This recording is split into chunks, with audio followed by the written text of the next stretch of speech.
placer hablar contigo esta tarde. Operación Lena es tu primera novela. ¿Sí? Se dice en la biografía, y a lo mejor quizás me estoy metiendo en un terreno que no debo, pero que tu incursión en la letra se debe a una terapia narrativa. Sí. No sé exactamente, yo creo que ahí hay un tema delicado, quizás, no lo sé. Sí, si quieres te cuento. Sí. Mira, va para 8 años, falleció mi segunda hija y yo inicié una terapia que consistía en hacer hay diferentes tipos de terapia.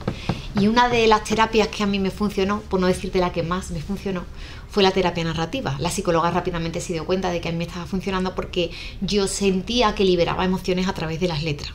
A partir de ahí empecé a escribir. Yo tenía cuadernos repartidos por toda mi casa, no escribía nada con esta complejidad, escribía emociones, escribía cómo me sentía. Tampoco era un diario, no era algo que yo hiciese de forma continua, cuando me nacía, cuando me apetecía, pero sí empecé a sentir que las letras para mí eran una vía de escape y que yo sentía que los problemas eran menos si yo los plasmaba en un papel. Los problemas o incluso las cosas bonitas que me pasaban, era capaz de plasmarlas en un papel y de volverlas a vivir si las releía tiempo después. Entonces, sí, mi incursión en las letras se inicia a través de una terapia narrativa, aunque yo siempre quise escribir porque desde que era pequeñita siempre estaba inventando historias con toda la gente que me rodeaba cuando estaba en una sala de espera o cuando coincidía en el tren, pero empiezo a escribir a partir de ahí, de una terapia narrativa. Fíjate, hay veces que por un golpe duro pues sale algo positivo, ¿no? Sí. Sale algo positivo. Bueno, ¿por qué escribes una novela centrándote pues en el Holocausto, los campos de concentración como fondo? ¿Por qué elegir esta temática y no otra cosa diferente? A ver, yo sé que esto va a sonar muy extraño, Marisa, pero me quedé mucho más tranquila cuando escuché a Paloma Sánchez Garnica decir lo que te voy a contar yo ahora, y es que los personajes llegan, tú no los llamas, tú no los inventas, yo no los inventé. Yo decidí sentarme delante de un folio en blanco y empezar a escribir, porque yo escribí la novela tal y como la lee el lector. ¿Vale? No había un mapa, no había una novela que estuviese ya planteada y sobre ese planteamiento yo empiezo a escribir, no. Yo iba escribiendo por capítulos y era como la que está viendo la serie Friends. Yo no sabía lo que iba a ocurrir en el capítulo siguiente. A mí eso me lo iban marcando los personajes al día siguiente, con el ritmo de la música que me ponía de piano, que yo escribía con la música de Norman Duke, y con esa música, esa playlist que yo con lo que yo empecé y terminé, porque con esa playlist escribí Operación Lena. Era con lo que movía las emociones que me llevaban a escuchar esos personajes. Se sentaron allí. Yo no elegí esa temática, la temática me eligió a mí, hasta tal punto que el nombre de Elena llega a mí antes que la operación, porque cuando a mí me rompe ese nombre, que es un diminutivo de Magdalena, pero a mí me llega Elena, a mí ese es el nombre que me llega, y ya llevaba 60, 70 folios de la novela escrita, me da por poner en Google Lena. Y cuando le doy a intro aparece delante de mí la Operación Lena. Y ahí es cuando nace esa necesidad de contar una historia que los historiadores todavía no le han dado respuesta, y entonces pues se la he dado yo, y se la doy a través del nombre de esa mujer que llega hasta mí para contarme una operación muy controvertida, de la que se sabe muy poco, pero de la que yo he dado muchos datos reales, porque aunque si bien es cierto, ficción histórica, está basado en la realidad. Se cruzó así a través del Canal de la Mancha en barcas, ya llegarás cuando llegas a esa parte. Se ha respetado la historia haciendo la ficción, la ha hecho creíble sin ser real. Vale, fíjate que yo soy de esos lectores que nos gusta mucho leer sobre la Segunda Guerra Mundial, sobre la persecución de los judíos, el objeto, y yo siempre... cuando alguien me dice, es que se escribe mucho sobre, en España por ejemplo, sobre la guerra civil, o se escribe demasiado sobre la Segunda Guerra Mundial o el Holocausto, yo digo, siempre hay algo nuevo que aprender. Siempre. Y este es un caso. Este es la Operación Lena yo no tenía ni idea. No, de hecho, cuando llega hasta mí la Operación Lena, yo lo primero que hago es llamar a mi amigo Juan Eslava Galán, que es un gran estudiador de la Segunda Guerra Mundial, y le pregunto si tiene datos, porque yo me quiero documentar, porque no había artículos en internet, no encontraba información. Creo que encontré 1 o 2 artículos. Sí, hay poco, porque yo lo buscaba. Sí, efectivamente. Y entonces me dice que no tenía ni idea de esa operación. Fíjate. Llamó a un par de amigos licenciados en historia y le preguntó lo mismo. Oye, ¿sabéis dónde puedo encontrar esta información? Oye, no sabemos nada de esta operación. Y entonces me di cuenta de que tenía delante de mí la oportunidad de presentarle a los lectores, si son como yo inquietos, pues la oportunidad de investigar y de conocer una parte de la historia que está abriéndose ahora mismo la puerta, porque sí, aunque ha habido mucha información acerca del nazismo, del holocausto y toda esta, ahora, tantísimos años después, estamos conociendo muchos datos que hasta ahora no se habían hablado. Por ejemplo, la trata de blancas de los nazis. Es que esto está de actualidad ahora mismo y estamos hablando de esta misma época. Sin embargo, no se ha hablado nunca de la prostitución en los campos de concentración. También se habla en esta novela de la prostitución de los campos de concentración, y ahora gracias a la novela del Barracón de Mujeres, que se hace eco de todas esas mujeres que sufrieron de esa manera tan tremenda, porque claro, al sufrimiento del holocausto hay que sumarle el sufrimiento que como mujer conlleva el ser sometida a la prostitución, y tenían relaciones más de 30 veces al día. En Auschwitz estaban bastante mejor que en ese campo. Era peor, era mucho peor. Entonces, por eso te digo que todavía, tantos años después, seguimos conociendo datos de una parte de la historia que sigue siendo desconocida, y todavía creo que habrá operaciones ahí escondidas que todavía no habrán visto la luz, pero la verán. La Operación Lena es una de ellas. Sí, que es verdad. Estamos hablando de Operación Lena, estamos hablando de esta mujer, pero para los que no han leído todavía la novela, hay que decirle que hay dos hilos argumentales, uno que ocurre en el presente y otro que ocurre en el pasado. Cuéntale esto un poco al lector que escuche esta conversación o que la lea, qué va a encontrar en esta novela. Va a encontrar una ventana de esperanza a una persona que esté atravesando un proceso de duelo. Cuando alguien está atravesando un proceso de duelo, quiere saber cuándo termina y cómo va a terminar. Entonces, al leer Operación Lena, las personas se van a dar cuenta de que todo proceso doloroso termina y que de ti depende cambiar la situación que hay a tu alrededor, porque si tú cambias, cambia todo. Ese es el mensaje que yo lanzo a través de Ángela, que representa o puede representar a cualquiera de nosotros, a cualquiera de las personas que tienen un diagnóstico de depresión, que ya van por más de 3 millones, y a cualquiera de esas personas que se han planteado en algún momento acabar con su vida, que cada año se suman más personas, más suicidios en este país. Es decir, tenemos graves problemas de salud mental. No sabemos enfrentarnos a los problemas que nos rodean con las emociones que sentimos porque no tenemos herramientas. Entonces, esta novela es una ventana de esperanza. Son las dos caras de una misma moneda. Son las dos formas de enfrentarte a una realidad. Ángela o Lena. Y dentro de nosotros vive las dos. Entonces tú decides cómo enfrentarte a la situación que te toca vivir. Afortunadamente no nos ha tocado vivir esta parte de la historia que le tocó vivir a Lena, pero vivimos en una época en la que hemos normalizado los trastornos de ansiedad. Hemos normalizado quedarnos en la zona de confort y vivir en depresión. Hemos normalizado ser infelices. Y nos aferramos a eso de una forma que nos impide tomar decisiones. Entonces esta novela te enseña que hay algo más y que cambiar es una elección. En esta Ángela que menciona es la protagonista del presente, de lo que ocurrirá en el presente. Ella es una mujer que de un día para otro decide marcharse a Londres como un ejercicio terapéutico. Es verdad que estás hablando de una mujer que no sabe enfrentarse ni tomar decisiones, porque este es un personaje que a lo largo de la novela vamos a ver que está arrastrando mucho lastre y en muchos sentidos, ¿no? Una persona que ha vivido bajo el amparo, bajo la sombra de su madre, y que ahora que ya no está, pues no sabe cómo moverse en el mundo. Es una persona que tiene dependencia emocional y además es victimista. O sea, es alguien que se hace víctima de su propia tragedia y culpa al mundo de todo lo que la rodea. No se ha percatado todavía, pero lo hará en la novela, a lo largo de la novela, de que ella es la única causante de que su vida no haya cambiado. Ella siempre dice, no me pasa nada más allá de ir a comprar tomates a la tienda de la esquina. Es que no, tú no permites que te pase nada. Es que tú no te permites vivir, es que no te permites sentir. Hay una historia detrás de Ángela, de su niñez. No vamos a desvelar el qué exactamente, pero su madre no le permite o no le inculca la necesidad de sufrir, porque en la vida también hay que sufrir para ser feliz y para vivir, para aprender, tú tienes que sufrir. Entonces su madre no le permite eso, ella la protege a su forma, tiene una historia, y es lo que hace que Ángela se aferre a ese nido donde su madre la tiene metida, sin disfrutar, sin vivir, sin tener experiencia, sin conocer el amor, sin tener amigos. Cuando su madre desaparece, Ángela se encuentra sola, ante una incertidumbre absoluta, ya no tiene guía. De hecho ella dice, es como caminar sin un perro guía, es como un ciego que camina sin un perro guía. Ella se siente así. El momento que ella pone los pies en Londres y empieza a tomar decisiones y empieza a dejarse fluir y empieza a permitir a la gente que se acerque a ella y se abre, es cuando empieza a ver la luz entrar en su vida. Por eso cambia todo. Es bonito verla en esa transformación. Es muy que el bonito. lector la va a encontrar desde la oscuridad, quizás lo más luminoso. Es muy bonito y además un personaje que es que se va viendo por capítulo como la progresión es ascendente.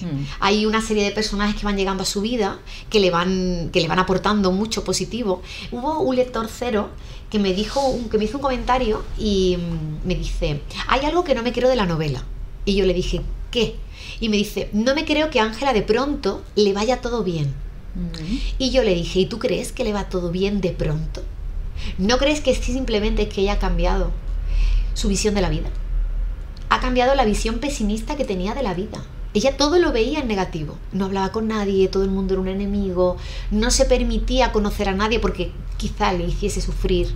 No se permitía tener una amiga porque, oye, ¿y si le es desleal? Entonces lo que hace es abrirse al mundo.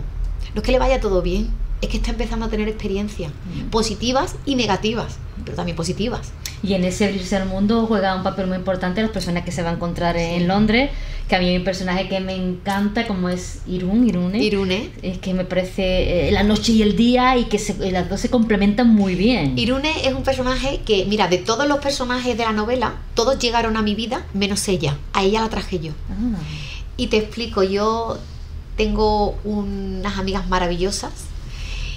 Tengo muchas amigas, pero tengo dos que siguieron conmigo este camino de la novela. Ellas iban leyendo esta novela por capítulos conmigo.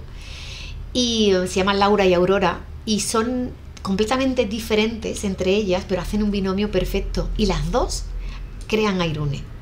Entonces, por una parte está esa Irune que la aconseja, que mete o sea, que inyecta a Ángela ese germen del cambio, porque Ángela empieza a cambiar gracias a Irune, a todos esos consejos que le da y eso que ella le dice: oye, si tú te crees que eres una persona, si no crees que eres valiente, nunca vas a serlo. Si no crees, o sea, esos consejos que ella le da, la fuerza a ir a conocer a esa señora que se esconde detrás del papel que encuentra en el bolsillo.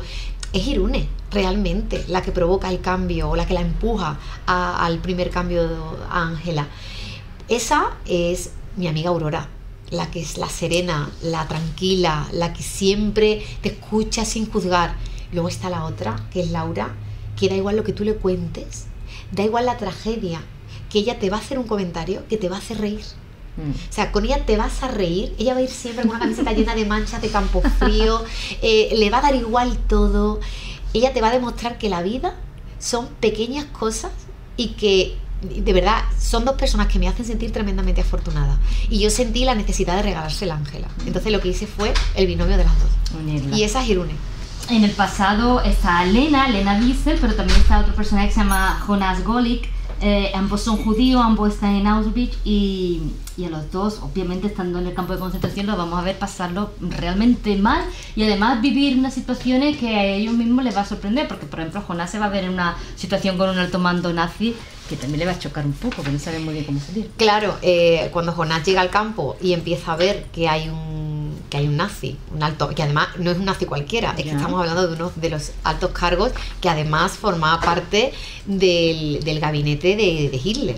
Entonces él no lo entiende. Hay una historia, hay un motivo que no vamos a desvelar, pero hay un nexo de unión ahí importante entre Jonás y el Brigadier Führer, que realmente es quien genera ese cambio. Esa es la figura del cambio. A mí me gusta mucho ese personaje porque representa la posibilidad de cambio que tenemos todos en cualquier momento de nuestra vida.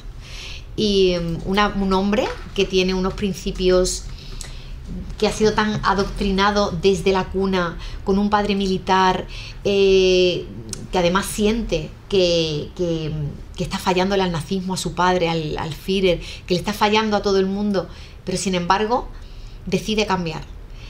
Esa posibilidad que tenemos los seres humanos, que todavía hay personas que no son capaces de entender que es real, esa es la figura que tiene el nexo de unión entre Jonas Golik y el Brigadier Führer. Me parece maravilloso.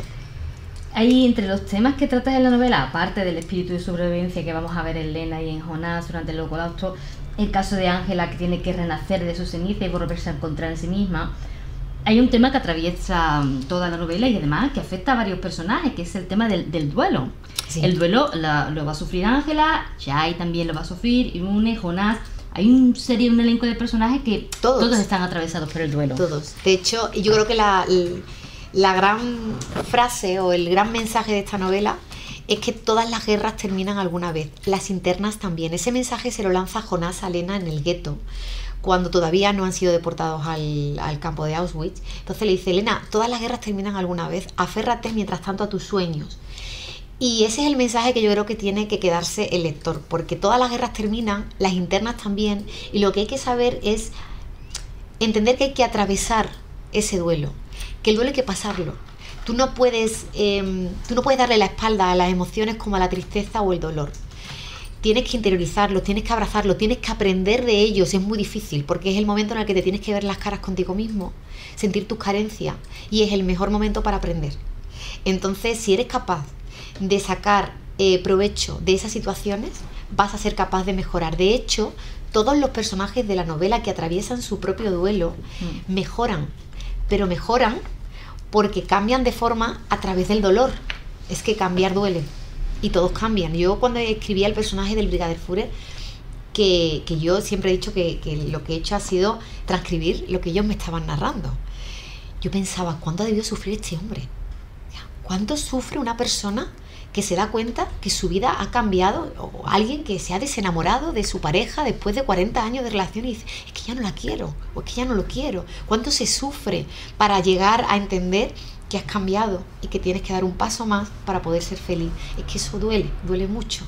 Y todos esos personajes que consiguen avanzar en la novela y tienen esa evolución, lo hacen porque han atravesado ese duelo a través del cambio.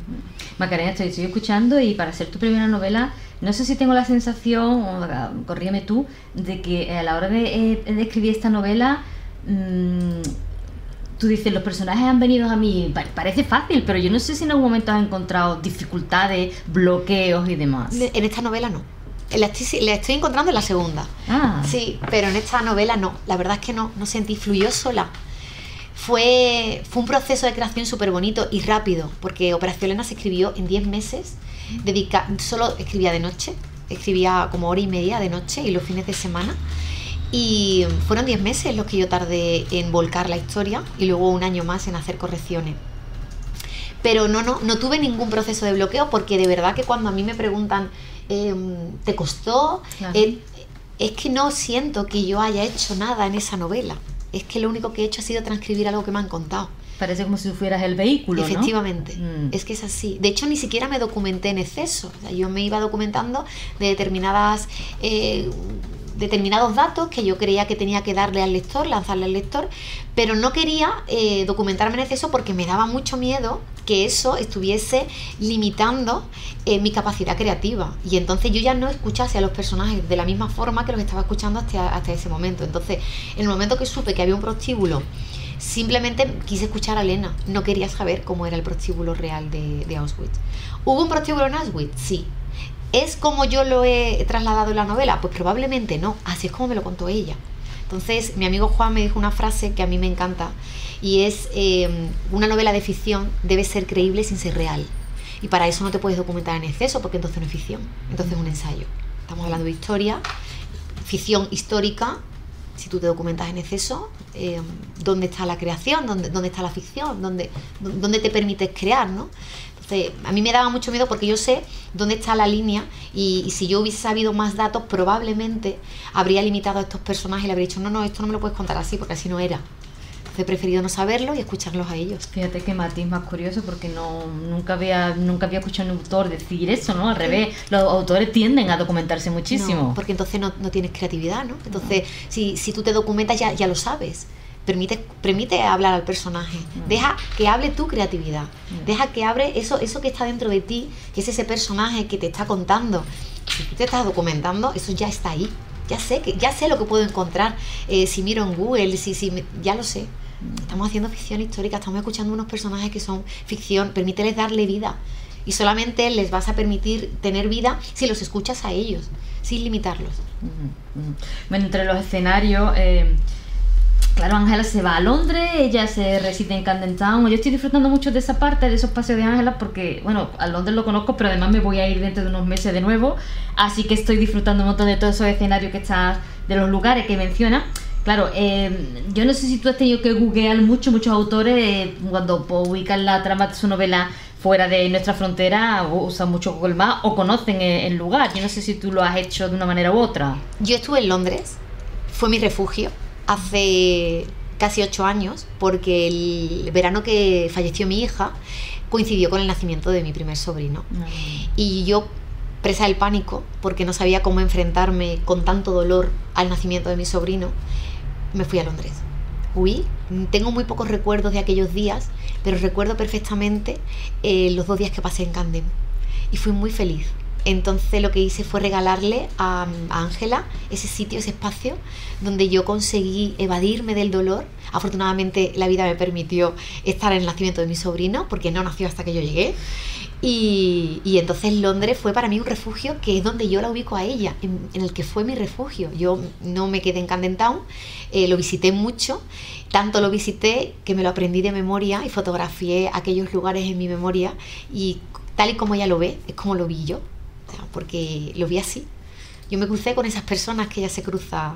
Sí, con los que van haciendo malabares y demás por las calles, sí, y con rastas y demás. Escuchaba a ese guitarrista que ella escucha, esos sonidos eran míos, yo se los regalé a ella. Es bonito cuando ella está, voy a hacer una parte de la entrevista, cuando ella está en la habitación, en el Little Family, que además es un hotel que digo, este hotel, esto no existe. No existe. Pero debería de existir. Debería existir, es ideal, sí. Un sitio precioso. Sí, pero tú no te preocupes, porque Marisa, yo cuando vaya a Londres lo buscaré. Ajá. Porque yo soy así. Buscaré el Little Family, es un lugar precioso. Sí, y ahí es donde Ángela aprende la primera lección. Sí, y le dice... Es que la vida algunas veces no es como tú quieres que sea, pero eso no significa que vaya a ser mala. Y Mary le cuenta esa historia tan bonita de: yo tenía otros planes para esta casa, yo tenía otros planes en mi vida, y no pude crear mi familia de la manera que yo quería crearla, pero la vida me permitió crear una familia que siempre tiene la casa llena. Entonces esa es la primera lección que Ángela recibe en Camden, la primera de muchas, porque ese personaje es maravilloso y le regala unos momentos muy bonitos. Muy bonito. Un personaje fugaz que tiene ahí, pero ya les regala el calor humano que ella no había sentido hasta ese momento. Una escena preciosa. Hablando de la estructura de la novela, tú dices que la novela la escribes tal y como te va saliendo. Sí. Hay que hablar de que cada capítulo empieza con un pequeño párrafo en primera persona, como unas reflexiones. Sí. A veces no sabremos muy bien quién lo dice, otras veces lo podemos intuir. ¿Por qué intercalar ese pequeño párrafo en primera persona y después retomar la tercera? Mira, cuando yo me puse a escribir, yo no tengo ningún tipo de técnica narrativa, yo no sé escribir. No sé escribir. Yo lo único que sé es poner el alma en todo lo que hago. Y eso fue lo que hice. Tanto puse el alma que cuando me senté delante del folio en blanco, lo que me salió fue el pensamiento que a mí se me quedó grabado a fuego, que fue el mío, cuando yo sobrevolé París a la semana de morir mi hija. Y ese es mi primer pensamiento que encuentra el lector cuando abre Operación Lena. Entonces, a partir de ahí, sentí la necesidad de obligarme a sacar de mí un pensamiento que fuese parte de mí, más que parte del personaje. Y me pareció bonita la idea. O sea, no fue algo premeditado, pero me pareció necesario que el lector tuviese la oportunidad de meterse dentro del personaje. O sea, ¿qué más dentro que del alma? Y esos párrafos que aparecen en primera persona son el alma de los personajes de los que luego va a tratar el capítulo.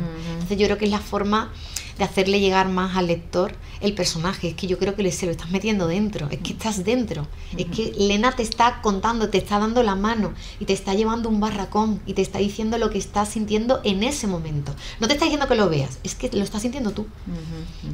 Bueno, en cualquier caso, en el mismo capítulo vas cambiando, hay mucho baile de escena, pasas de un personaje a otro. Y yo me pensaba, ¿y no te resultó dificultoso ir cambiando constantemente de voz narrativa? Meterte en un personaje masculino y después en uno femenino. No, porque yo lo veía así. Es que yo veía la historia.